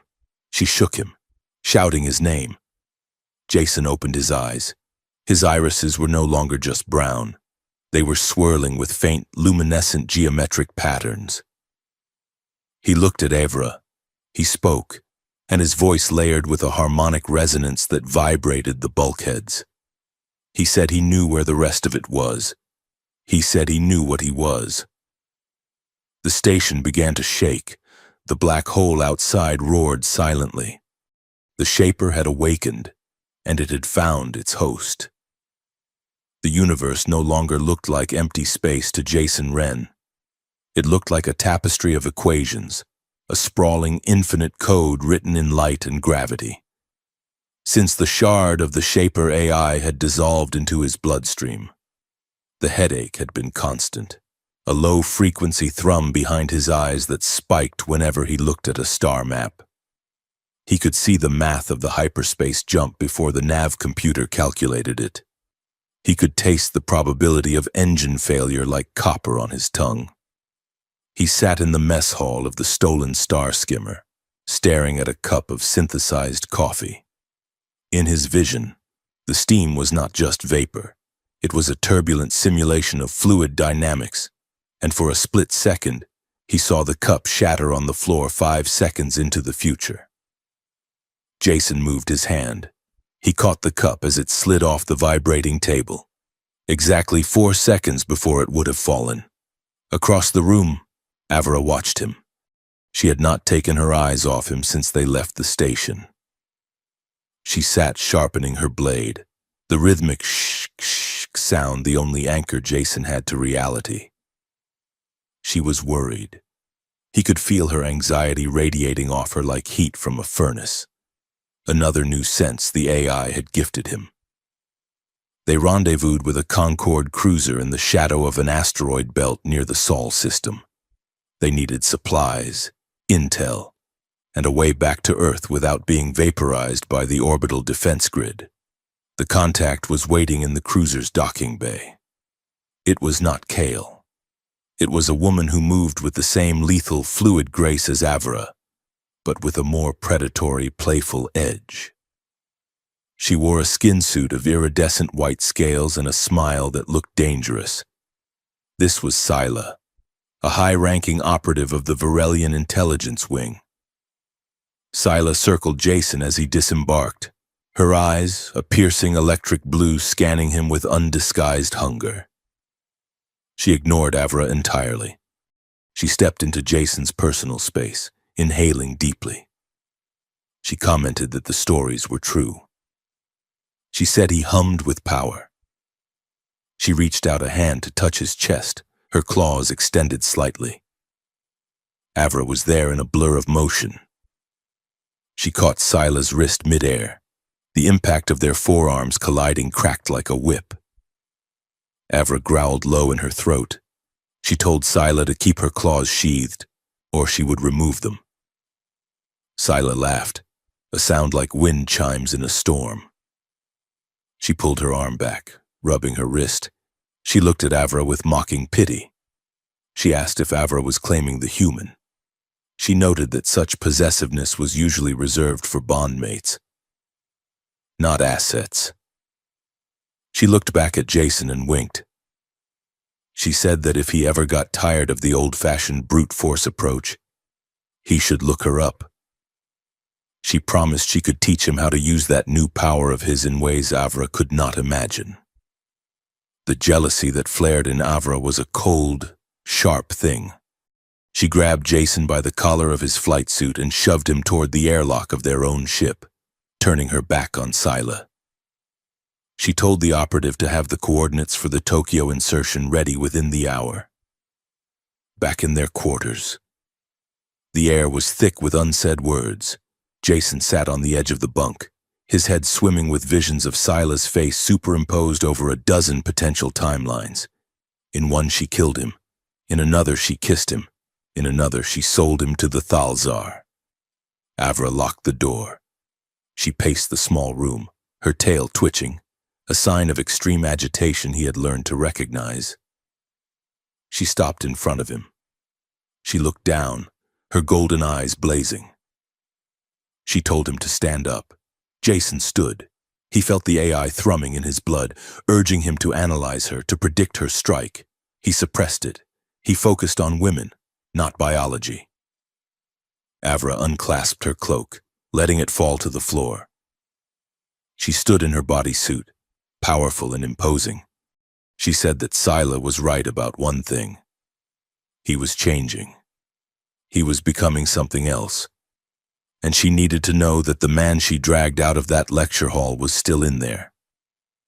She produced a small, ceremonial dagger from her boot. Not a weapon of war, but a ritual implement, the handle wrapped in silk. She told him this was the rite of tethering. In her culture, when a warrior feared losing themselves to the bloodlust or the void, they anchored themselves to their partner. It was an exchange of power, a reminder of who held the leash and who chose to wear it. She pressed the flat of the cold blade against his throat. She asked if he yielded to her. The AI screamed in his mind. It told him he was a god in the making. It told him he could disarm her in 3 moves. It told him he should dominate. Jason looked into Avra's eyes. He saw the fear behind the gold. She was terrified of losing him to the machine. She needed this control not to rule him, but to keep him human. He exhaled, pushing the AI's voice down into the dark. He whispered that he yielded. Avra's expression softened, though the intensity remained. She traced the line of his jaw with the blade, then lower, cutting the top button of his shirt. She pushed him back onto the bunk. The ritual was a dance of sensation and command. She tied his wrist to the frame of the bed with a strip of silk from the dagger's hilt. She commanded him to look at her, only her. When his eyes drifted, lost in a sudden vision of a nebula collapsing, she would bring him back with a sharp nip to his shoulder or the cool touch of the metal against his skin. It was grounding. The physical reality of her weight, her scent, her demanding touch silenced the noise in his head. For the first time in days, the equations vanished. There was only Avra. He submitted to her willingly, finding a profound relief in letting her carry the burden of control. And in that space of vulnerability, the passion that flared between them was frantic and all-consuming. It was a desperate affirmation of life and loyalty. Afterwards, as they lay tangled in the sheets, the ship humming quietly around them, the revelation came. Jason was drifting on the edge of sleep when the AI surged. It did not hurt this time. It clarified. He sat up, gasping. He grabbed Avra's arm. He said he understood. Avra sat up, instantly alert. She asked what he saw. Jason looked at his hands. They were trembling. He spoke, and the words felt ancient. He said that Earth was not an accident. The reason humans were genetically compatible with so many species, the reason the Shaper responded to his DNA, was because Earth was a seed world. He explained that millions of years ago, the precursors, the architects of the Shaper, had faced extinction. They scattered their genetic code across the galaxy. Most failed. Some evolved into the Virelians, others into the Thalzar. But on Earth, they left the master copy. Humanity was the control group, the direct line. He looked at Avra with wide eyes. He told her that his people were not just the monkeys of the galaxy. They were the parents. Avra stared at him, processing the heresy. If this was true, the political fallout would shatter Concord. It meant humans were not subjects to be managed, but royalty to be protected. She gripped his shoulder. She said that if the Thalzar knew this, they would not just harvest Earth, they would burn it to ash to erase the claim. They had to get to Tokyo. The insertion into the Tokyo metro arcology was a vertical drop through a neon thunderstorm. Their stealth shuttle, piloted by Sila's team, dropped them onto the sleek, rain-slicked roof of the Omnicorp spire, a structure that pierced the clouds, a monument to corporate hubris. Tokyo in the 22nd century was a canyon of light. Holographic advertisements for synthetic organs and off-world vacations danced in the air, 50 stories high. The rain sizzled as it hit the energy shields of the luxury penthouses. Jason and Avra rappelled down the maintenance shaft. They were dressed in black tactical techwear, faces obscured by digital distortion masks. The intel Sila had provided was accurate. Dr. Thorne and the Shaper's core chassis were being held in the penthouse boardroom, where a high-stakes negotiation was taking place. The Concord Council had sent representatives to bargain with the Omnicorp CEO, a man named Takahashi, who was threatening to sell the AI to the Thalzar if his demands for independent sovereignty were not met. They breached the ventilation duct and dropped onto the catwalk overlooking the boardroom. Below, the room was a tense standoff. Takahashi sat at the head of a long obsidian table. Flanking him were heavy combat droids. On the other side stood 3 Concord counselors, looking uncomfortable in their diplomatic robes. And in the center of the room, suspended in a cylinder of amber stasis fluid, was Dr. Eris Thorne. He looked withered, his veins glowing with the same blue light that now lived in Jason's eyes. The AI core was not a drive. It had fused with his nervous system. He was the machine. Avra whispered that they needed to create a breach. She reached for her grenades. Jason stopped her. He shook his head. He pointed to the counselors. He said that if they attacked now, Omnicorp would kill the host. This was a political theater. They needed to change the script. He stood up and vaulted over the railing before Avra could stop him. He landed in the center of the room, the impact cracking the floor tiles. The combat droids leveled their weapons instantly. Takahashi stood up, shouting for security. Jason raised a hand. A pulse of blue energy rippled from his palm. Not a weapon, but a signal. It shorted out the targeting sensors of the droids for 3 seconds. He lowered his mask. He looked at the counselors. He looked at the cameras broadcasting the meeting to the private networks. He spoke. His voice was amplified by the AI, resonating with a charismatic authority that commanded absolute silence. He did not speak as a linguist. He spoke as the heir to the precursors. He told them that they were haggling over the price of a god while the universe burned. He turned to Takahashi. He told the CEO that he thought he held a weapon, but he was holding a mirror. He walked toward the stasis tank. The guards hesitated, sensing the strange, heavy gravity of his presence. Jason placed his hand on the glass. He looked at the counselors. He revealed the truth he had seen in the vision. He told them of the common ancestry, the lineage that bound Varelian to human, Concord to Thalzar. He dismantled their arguments of superiority with a few sentences of undeniable biological fact. He said that Earth was not a resource to be sold. It was the family home, and they were trespassing. The feed went viral instantly, outside, in the streets of Tokyo. Screens hacked by the AI broadcast his face. The public began to roar. Takahashi saw his leverage crumbling. He drew a pistol, aiming it at Jason's back. Avra dropped from the ceiling. She landed between the bullet and Jason. Her personal shield flared, absorbing the kinetic impact. She drew her blade, the sound singing in the quiet room. She did not look at Takahashi. She looked at the counselors. She asked if they wished to continue this negotiation, or if they would like to surrender the prisoner to his lawful guardians. The political tide turned in seconds.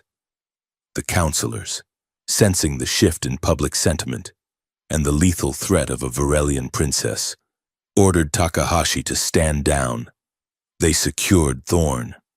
They moved him to a safe house in the lower levels of the arcology, a capsule hotel that had been cleared by Sila's agents. The adrenaline crash was severe. Jason sat on the edge of the narrow bed, watching the vitals on Thorne's portable stasis unit. The scientist was stable, but the AI core within him was dormant, waiting for the final piece, the piece inside Jason. Avra stood by the window, watching the neon rain. She was still in her armor, vibrating with residual combat stress. She looked at Jason.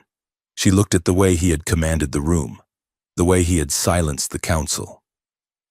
She felt a sudden, terrifying distance. He was evolving. He was becoming a leader, and she feared he no longer needed a protector.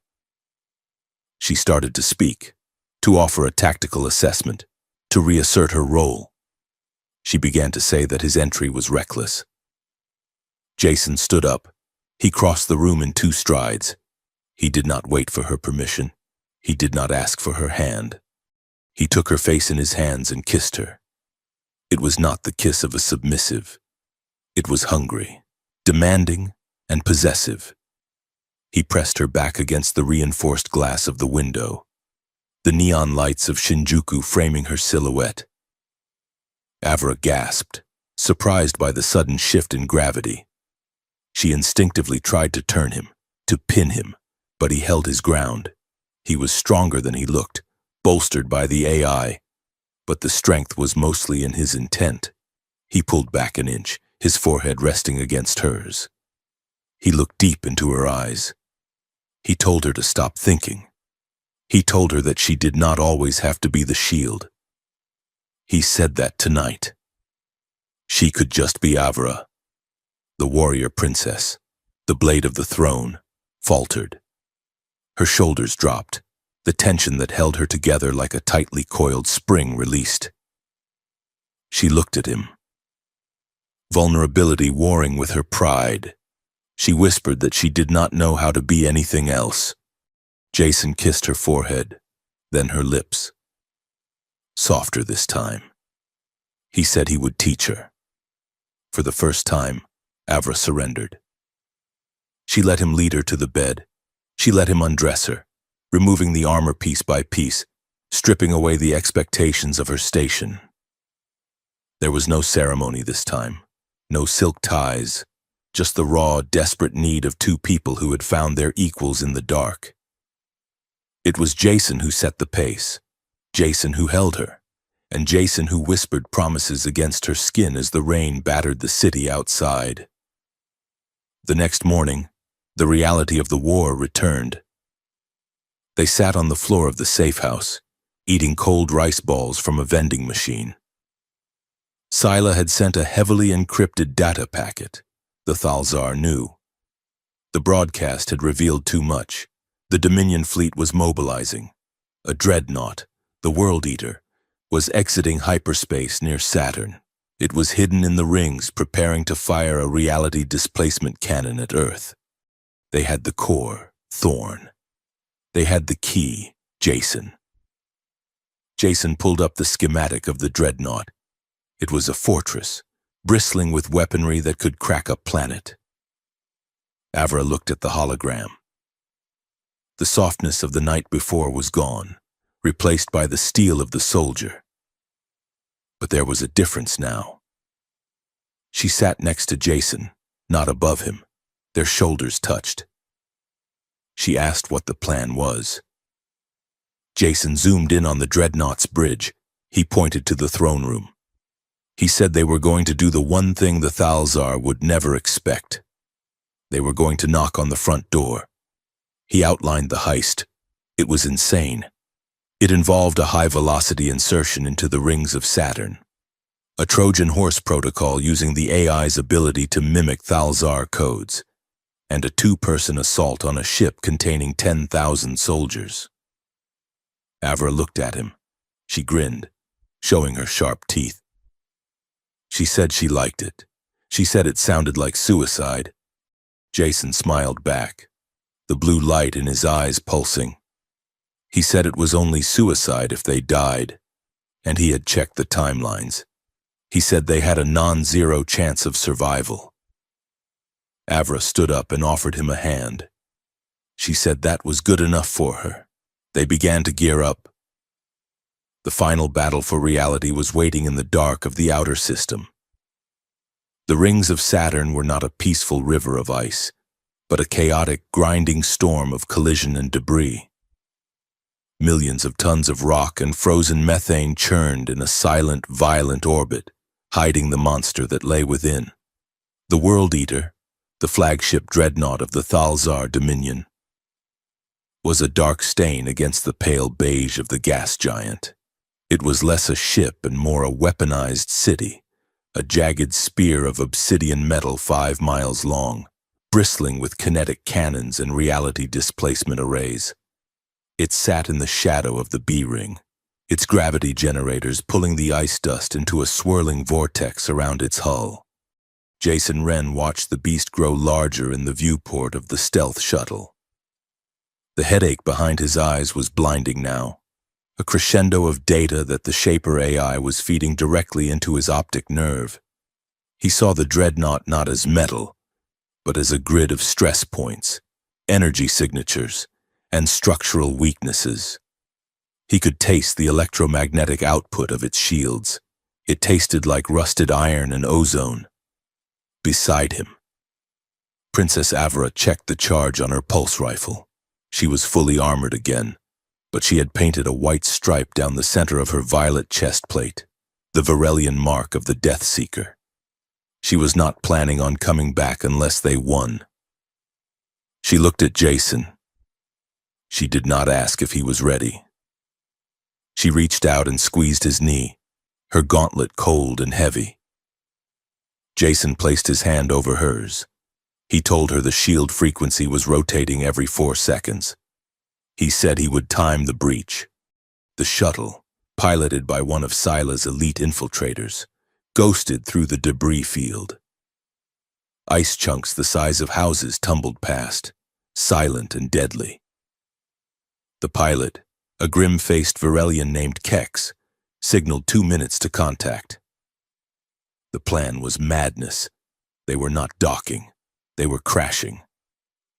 Jason closed his eyes and let the AI take the wheel. He reached out with his mind, feeling the alien coating of the dreadnought's perimeter defense. It was thick, aggressive, and stupid. It looked for ships. It did not look for a piece of ice accelerating at the wrong velocity. He grabbed the ship's electronic warfare suite and pushed a packet of code into the dreadnought's sensors. For 3 seconds, the World Eater was blind. The shuttle slammed into the secondary hangar bay at 300 miles per hour. The impact was a car crash multiplied by 1,000. The retro thrusters fired at the last microsecond, turning a fatal collision into a bone-rattling landing. Metal screamed as the shuttle skidded across the hangar deck, plowing through crates of munitions and crushing 2 unsuspecting maintenance drones before screeching to a halt in a shower of sparks. The ramp blew open before the smoke cleared. The strike team moved as one. Avra was the first out, a blur of violence. 2 Thalzar deck guards, massive reptilians with heavy slug throwers, were dead before they could raise their weapons, their throats opened by her returning fire. Jason followed, the world slowing down around him. The AI was overclocking his perception.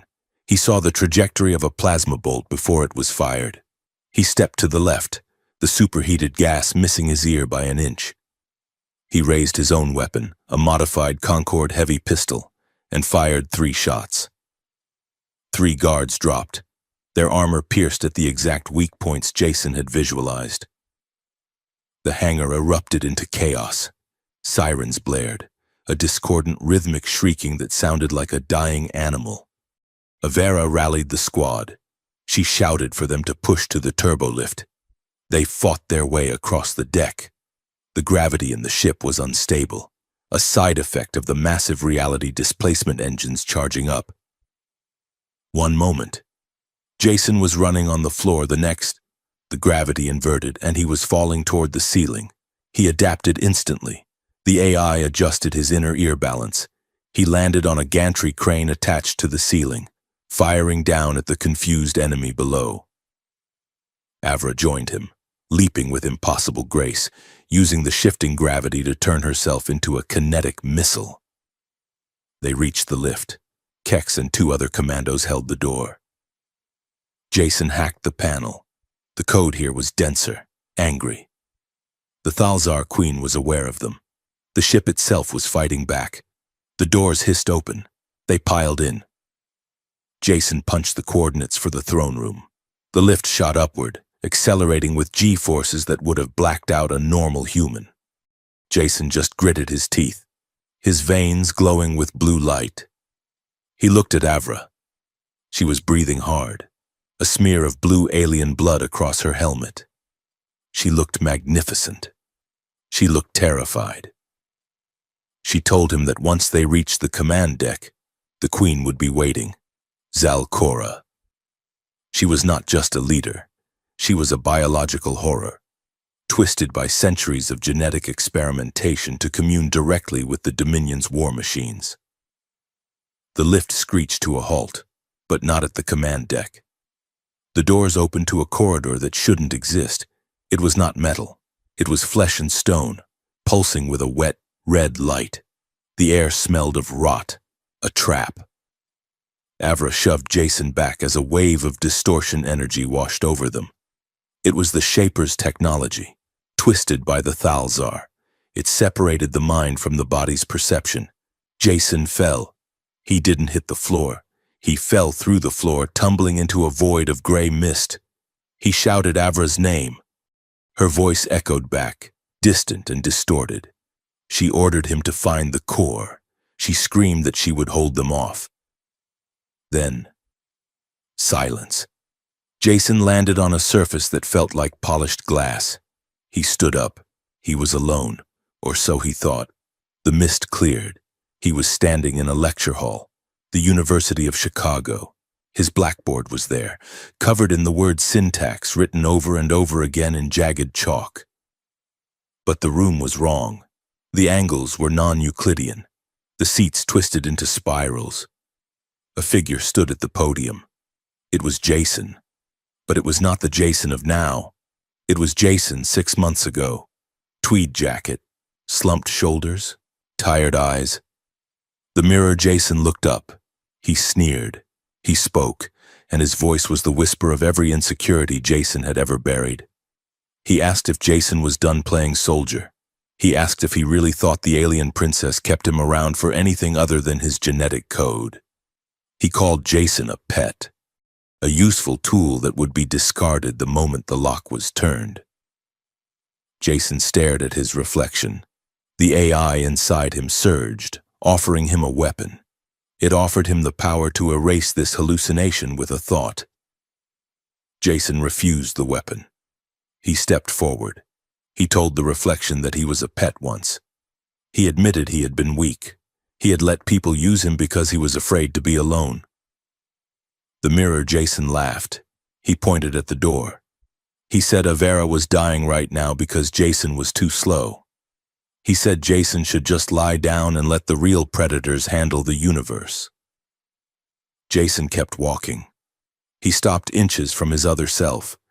He looked into his own tired eyes. He said that he liked serving. There was no shame in service. The shame was in serving those who did not deserve it. He said he chose her, and she chose him. He reached out and placed his hand on the mirror Jason's chest. He said that he was not just a linguist anymore. He was the conversation. He pushed. The mirror Jason shattered like glass. The shards did not fall. They turned into data, into light, and swirled into Jason's chest.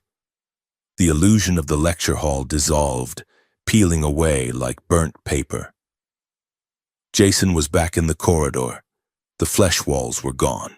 He was standing outside the heavy blast doors of the throne room. He could hear screaming inside. The headache was gone. His mind was crystal clear. He knew exactly what he had to do. He did not hack the door. He placed his palms against the meter-thick durasteel. He asked the metal to move. He spoke to the atoms, commanding them to part. The door groaned, liquefied, and flowed away like water. Jason stepped through. The throne room of the World Eater was a cavernous sphere of obsidian, lit by the swirling chaos of Saturn's rings visible through a panoramic dome. In the center sat the throne, a grotesque assembly of pipes, cables, and bone. And on the throne sat Queen Zalcora. She was a nightmare. Her lower body had been removed and grafted into the ship's mainframe. A spider-like mass of mechanical legs and sensor arrays. Her upper torso was bloated, pale, and covered in weeping sores where cybernetic interfaces pierced her skin. Her face was a mask of cruelty, with 4 eyes that moved independently. At the foot of the throne, Avera was on her knees. She had been stripped of her armor. Her bodysuit was torn. She was bound by energy shackles that suspended her arms violently above her head, forcing her back into a painful arch.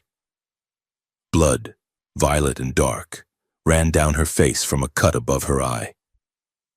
She looked exhausted, beaten, but her head was high. She was spitting insults at the queen in the high dialect of the Varelian court. Surrounding them were 24 royal guards, elite soldiers in crimson armor, wielding energy pikes that crackled with lethal voltage. Zalcora laughed, a sound like grinding gears.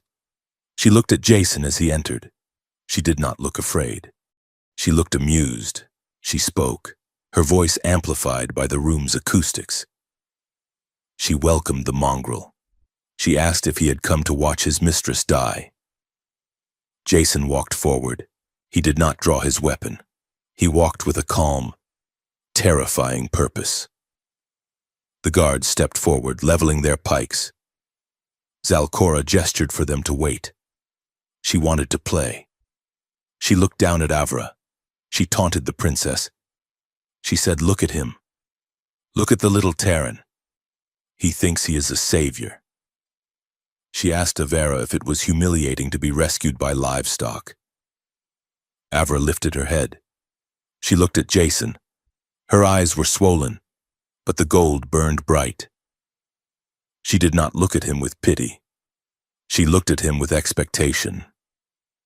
Jason stopped 10 paces from the throne. He looked at the queen. He looked at the guards. He analyzed the energy flow of the shackles holding Avra. He looked at the queen and spoke. His voice was level, conversational, as if he were discussing the weather. He told the queen that she had made a fundamental error in her analysis of Earth species. She assumed that because humans were soft, they were weak. She assumed that because he followed Avra, he was subordinate. Zalcora sneered. She tightened the energy shackles remotely. Avra cried out, her body bowing under the tension. Jason's eyes flared blue. The ship shuddered. He took a step closer. He looked straight at Avra. He ignored the queen entirely. He said, loud enough for the room to hear, "I like dominant women." The queen blinked, confused by the non sequitur. Avra stopped struggling. A slow, bloody smile spread across her face. It was the smile of a wolf that had just heard the trap snap shut on the hunter. She looked at the queen. She whispered, "Then you'll enjoy this." Jason clenched his fist. The signal he sent was not a blast. It was a key. He unlocked the limiters on Avra's wrist gauntlets, the ones that were still fused to her suit, concealed beneath the energy shackles. Avra twisted her wrists. Snick. Twin blades of coherent plasma energy, hotter than the surface of a star, erupted from her gauntlets. They sliced through the energy shackles like they were smoke. Avra did not fall. She exploded into motion. She was a whirlwind of violet rage. She spun, the plasma blades humming a song of death.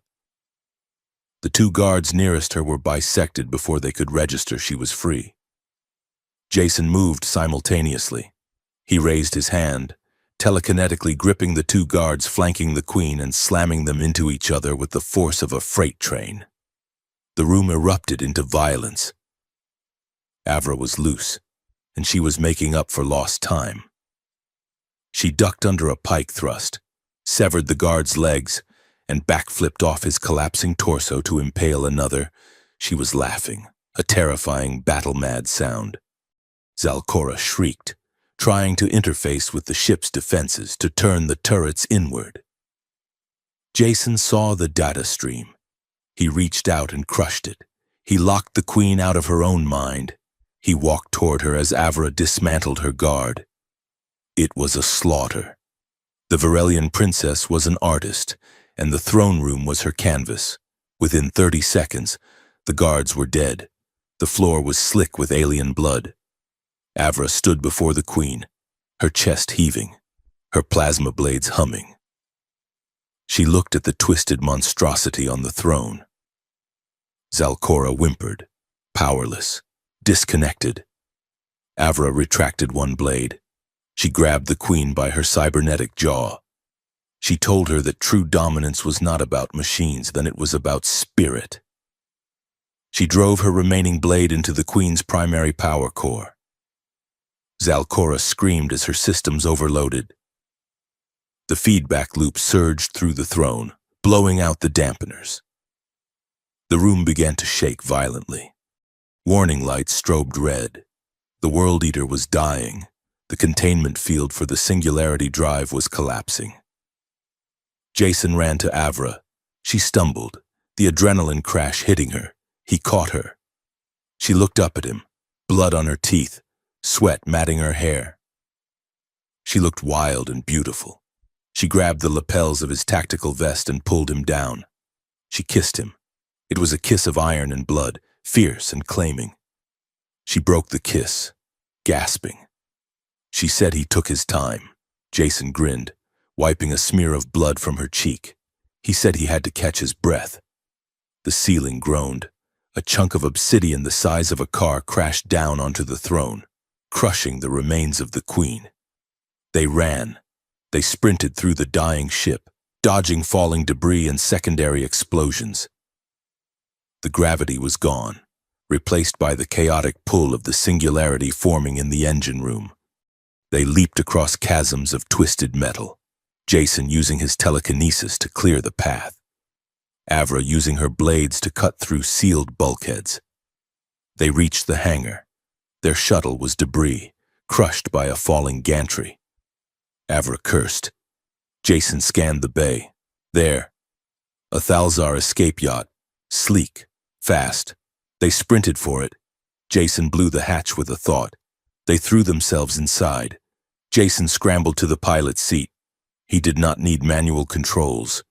He interfaced directly. The engines roared to life. As they blasted out of the hangar bay, the World Eater began to fold in on itself. The Singularity had breached. The massive dreadnought crumpled like a soda can, imploding into a point of infinite density. Jason pushed the engines to critical output, surfing the shockwave of the collapse. They shot out of the rings of Saturn, skipping off the atmosphere of the gas giant like a stone on water. They were clear, Jason engaged the autopilot and slumped back in the chair. The blue light in his eyes faded, leaving him exhausted, his human body screaming in protest at the power he had channeled. Avra limped into the cockpit.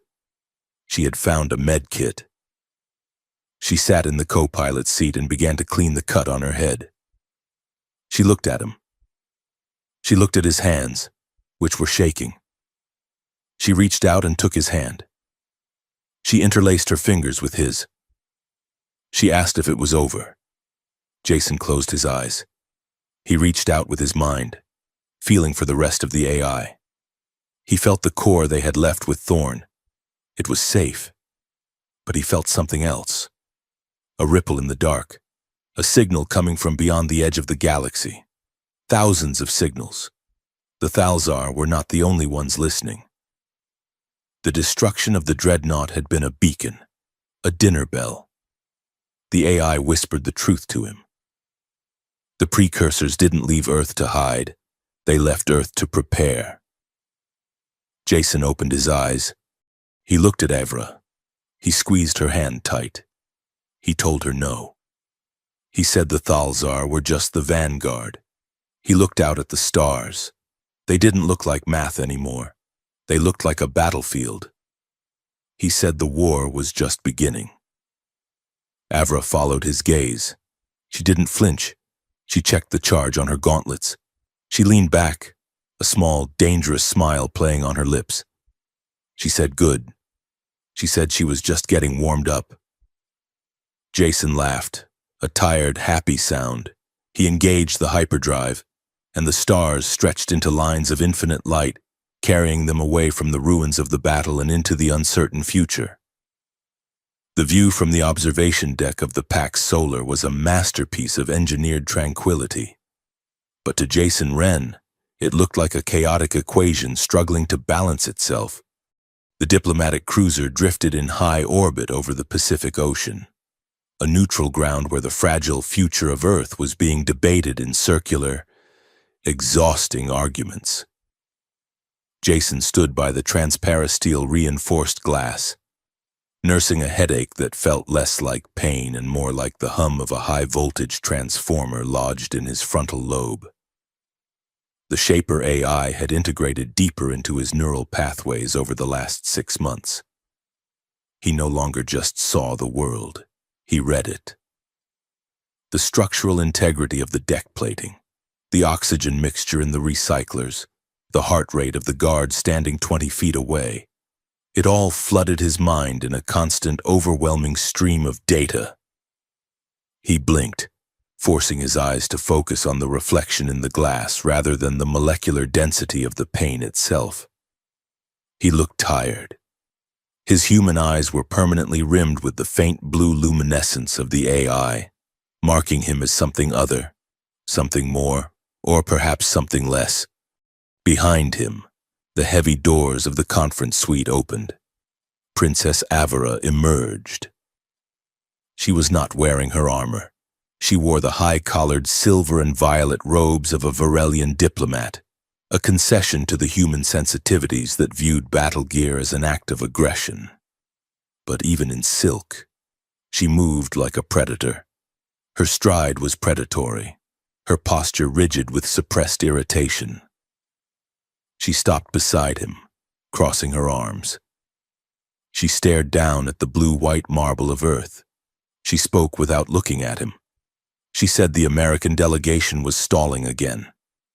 General Vance was demanding assurances that the Concord defense grid would not have override codes for Earth's nuclear arsenal. Jason sighed. The sound vibrated strangely in his chest, harmonizing with the ship's engine thrum. He said Vance was afraid. The man's cortisol levels had been spiking for 3 hours. He was not being stubborn, he was terrified of obsolescence. Avra turned to look at him. Her golden eyes searched his face, looking for the man she knew beneath the glowing blue circuitry of his gaze. She asked if he had analyzed Vance, or if he had empathized with him. Jason hesitated. The AI provided him with a statistical model of Vance's behavior, a probability chart of his reactions, and a psych profile based on facial micro-expressions. But empathy? That felt distant, like a memory of a sensation he used to have. He told her it was the same result. Avra stepped closer. The scent of her spices and ozone cut through the sterile air of the ship. It was one of the few things the AI could not digitize. She reached out and touched his cheek. Her skin was cool. She asked him how much of him was left in there. Jason leaned into her touch, closing his eyes to shut out the data stream. He whispered that he was all there. He promised her. Avra did not look convinced. She dropped her hand. She said she missed the bumbling professor who tripped over his own feet. She said she was not sure she liked living with a god. The comment hung in the air, heavy and sharp. Before Jason could answer, the intercom chimed. It was Kale. The afternoon session was beginning. They were needed in the chamber. The summit hall was a cavernous amphitheater designed to intimidate. The Concord delegates sat on raised platforms of floating anti-gravity discs, while the human representatives sat at curved mahogany tables anchored to the floor. It was a visual metaphor for hierarchy that Jason found counterproductive, but the Varelians insisted on protocol. Jason took his seat beside Avera. Across the room, General Vance, a man with a jaw like a shovel and eyes like flint, was already speaking. He was red-faced, gesturing at a holographic map of the proposed orbital shipyards. Vance shouted that humanity would not simply be a labor force for the Concord's wars. He slammed his fist on the table, and he demanded sovereignty. He demanded that the Shaper AI, the very thing keeping their atmosphere from boiling off due to Thalzar residue, be turned over to United Nations custody. A ripple of murmuring went through the alien delegates. Avra stiffened. She began to rise, her eyes flashing. She was about to tell Vance exactly how little leverage a species that still used combustion engines actually had. Jason placed a hand on her arm. He did not use force. He just touched her. Avra froze, looking at him. Jason stood up. The room went silent. The God Speaker, as the press called him, had risen. Jason looked at Vance. He did not shout. He adjusted his vocal cords to hit a resonant frequency that commanded subconscious attention. He told the general that the AI was not a gun to be locked in a cabinet. It was a living library of galactic history. He said that handing it over to the UN would be like handing a fusion reactor to a toddler. Vance sneered. He asked whose side Jason was on. He called him a traitor to his biology. Jason walked toward the center of the room. The AI showed him the weapon concealed in the briefcase of the aide standing behind Vance. It showed him the encrypted signal being broadcast from a device in the pocket of the Concord representative from the Proxima system. It showed him the structural stress points of the dome above them. He stopped. He looked at Vance. He said he was on the side of the species that survived. Suddenly, the data stream turned red. A spike in thermal energy. A localized gravity distortion. It was coming from the Proxima representative's podium. Jason shouted for everyone to get down. He moved faster than human reflex allowed. He tackled Avra, wrapping his body around hers, expanding a telekinetic shield just as the world turned white. The explosion was not chemical. It was a gravity bomb. It tore a hole in the side of the cruiser, venting the atmosphere into the void. The blast wave threw bodies across the room like ragdolls. Jason held the shield. He felt the strain of it, the nosebleed starting, the AI screaming warnings about caloric depletion. He deflected the debris, creating a bubble of safety around himself and Avra. When the emergency shutters slammed down, sealing the breach, the room was a ruin of twisted metal and smoke. Concord security teams swarmed in, weapons raised. But they were not pointing their rifles at the terrorists. They were pointing them at Avera.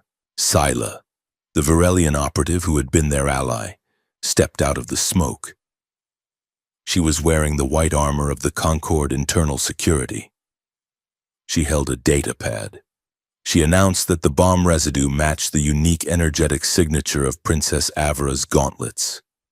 She claimed they had intercepted a transmission from Avra to a radical Varelian separatist group. It was a lie. It was a perfect mathematically constructed frame-up. Avra stood up, shaking off the dust. She reached for her blade, but it was gone, confiscated at the door.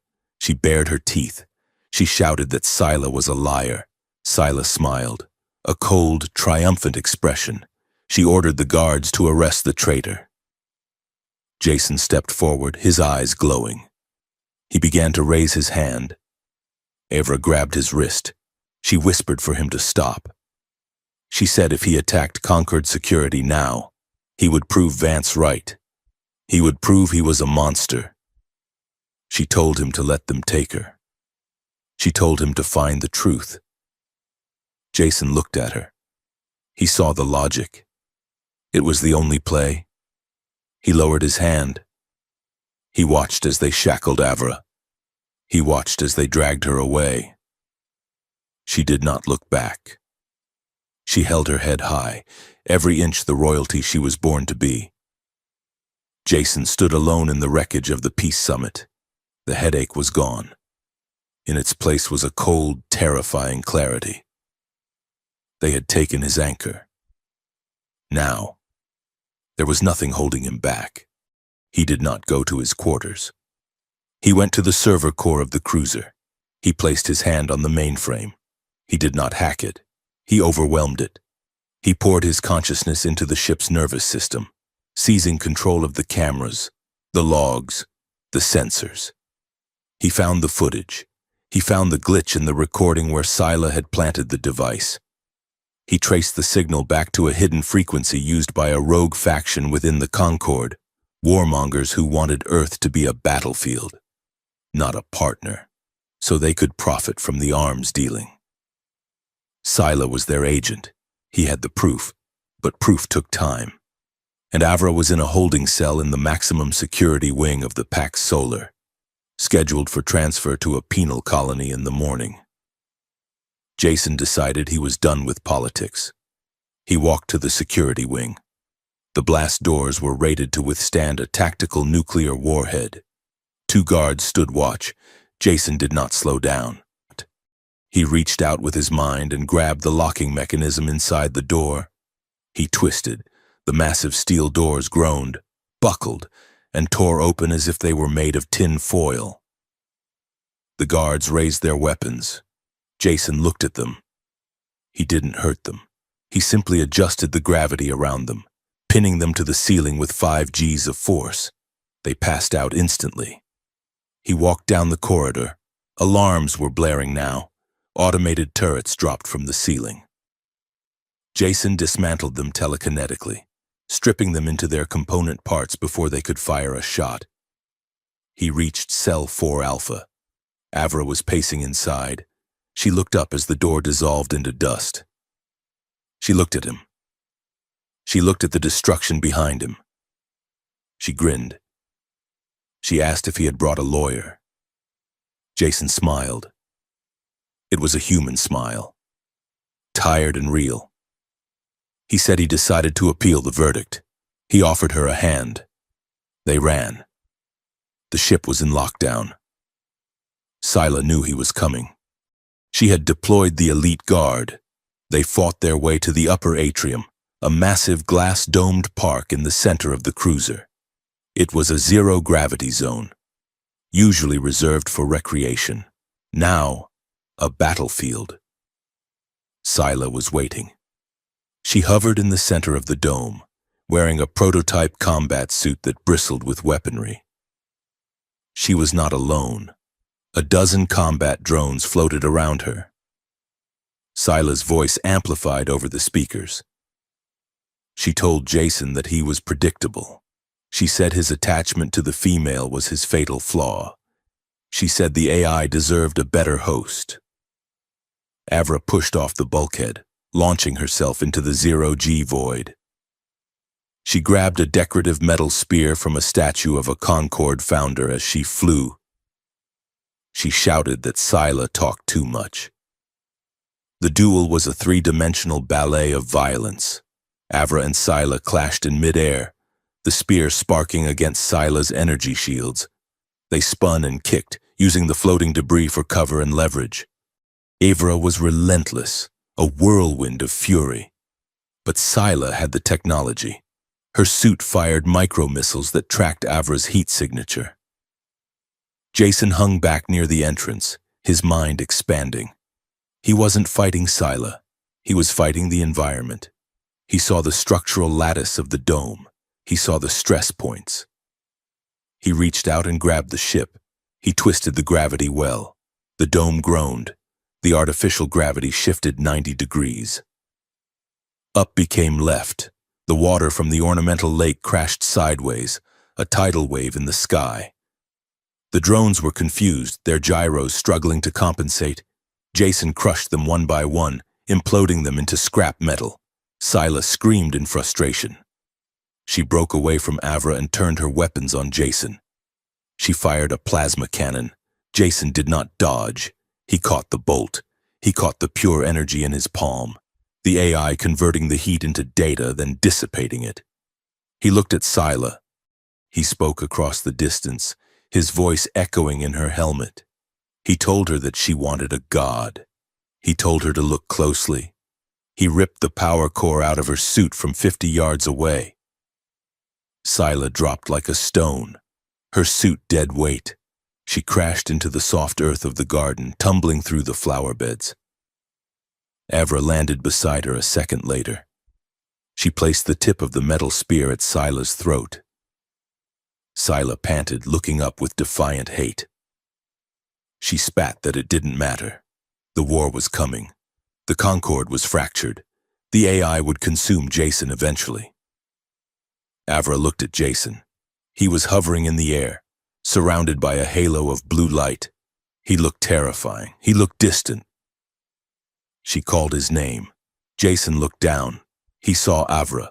He saw the fear in her eyes, not of Scylla, but of him. He realized Scylla was right about one thing. The AI was consuming him.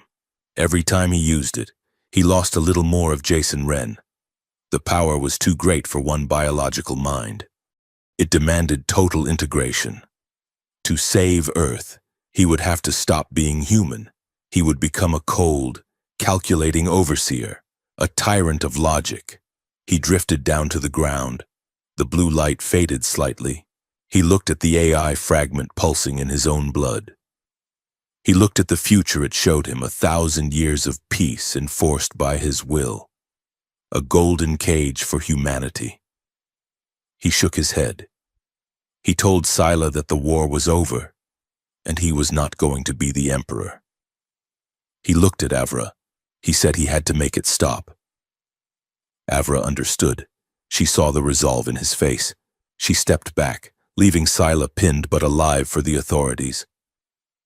She nodded. Jason closed his eyes. He turned his focus inward. He found the code of the Shaper, the ancient, beautiful, terrible math that underpinned his existence.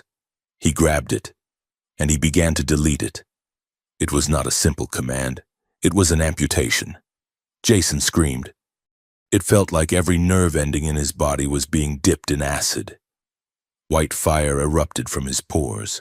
He fell to his knees, clawing at the grass. The blue light flared brighter than the sun, blinding the sensors of the ship. He burned the timelines. He burned the visions. He burned the power that could crush dreadnoughts and silence rooms. He poured it all out of himself, grounding it into the deck of the ship, letting it dissipate into the void. He heard the AI begging him to stop. It promised him eternity. It promised him knowledge. Jason gritted his teeth. He gasped that he didn't want eternity. He wanted a life. With one final agonizing push, he severed the connection. The light vanished. Silence rushed back into the dome. Jason collapsed forward, his face hitting the dirt. He lay there, gasping, his body trembling with the shock of being merely human again. The headache was gone. The data stream was gone. The silence was beautiful. He felt a hand on his shoulder.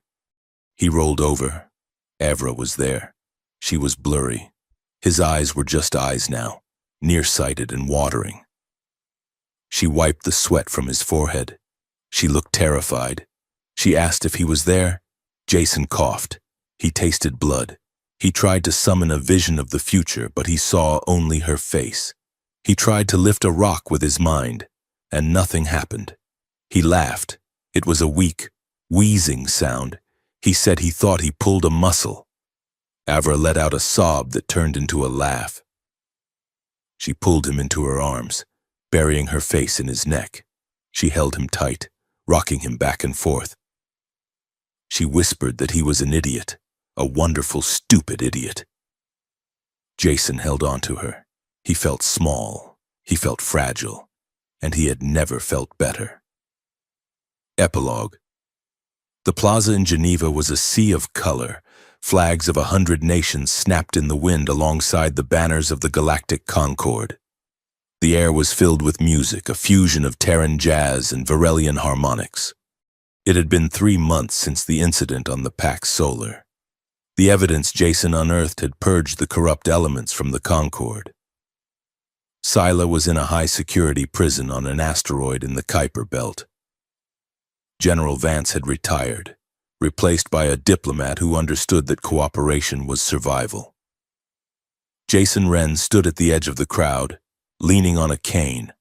The nerve damage from the purge was healing, but his left leg still gave him trouble when it rained. He wore a simple tweed jacket, a fresh patch on the elbow. He watched the podium where the new Earth Council was signing the integration treaty. Avra stood next to him. She was not in robes today. She wore a leather jacket over a casual flight suit, looking less like a princess and more like a woman who could handle herself in a bar fight. but she still wore her gauntlets. Old habits died hard. She handed him a cup of coffee. Real coffee, not synthesized. She asked him how it felt to be ordinary. Jason took a sip. He watched a group of human children playing tag with a young six-legged alien creature near the fountain. He said it was quiet. He said he liked quiet. Avra leaned against him, her shoulder pressing into his. She said she spoke to her mother, the matriarch. She said the throne was waiting for her. She was expected to return to the homeworld and take her place as the Blade. Jason stiffened. He looked at her. He asked if she was going. Avra looked at him. Her golden eyes were warm, amused. She said she told her mother that she had already claimed a territory, and it required a lot of maintenance. She nodded at Jason. Jason smiled, the tension in his chest uncoiled. He looked at the crowd, at the sky where ships were now taking off and landing freely, connecting Earth to the stars. He looked back at Avra. He adjusted his collar. He said, "You know, even without the cosmic powers, I still like dominant women." Avra laughed. She grabbed his lapels and pulled him close, her nose brushing against his. She whispered, "Good, because I'm not done with you yet." She kissed him, right there in the middle of the crowd, ignoring the gasps of the dignitaries and the flashing cameras. Jason kissed her back, dropping his cane, holding on to the only anchor he would ever need. The universe was vast, dangerous, and full of unknowns. But for the first time in his life, Jason Wren was exactly where he was supposed to be.